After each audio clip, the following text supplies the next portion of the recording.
ngomong kayak gini, Mas, aku tak marah-marah sama sampean ya, sampean dengerin aja ya. Aku akan dengerin. Marah-marah mau karo wong-wong ngeluh, Mas. Aku dengerin. Jadi gini loh, Mbak. Apa? Kadang-kadang majikan Hongkong, kalau kita nggak sengap, maka dia nggak akan tahu kalau kita itu punya kekuatan. Jadi dipikirnya dia ngamuk-ngamuk kita diem, besok dibalenin nih. Ngamuk-ngamuk dia diem, dibalenin nih. Pasti terus akan dibaleni. Gaji telat, besok telat dibalenin nih. Wong saya aja pernah kerja di agensi ya, nggak aku sebut ya. Itu kalau gajiku nggak tak jaluk, nggak digaji-gaji, Mbak. Sebulan pun nggak akan digaji. Bisa dipahami nggak sampean? Itulah kelakuan orang Hongkong. Giliran terima duit seneng, giliran ngetokno duit mikir.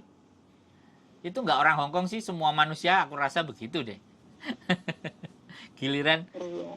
Jadi sekarang sampean nggak usah pusingkan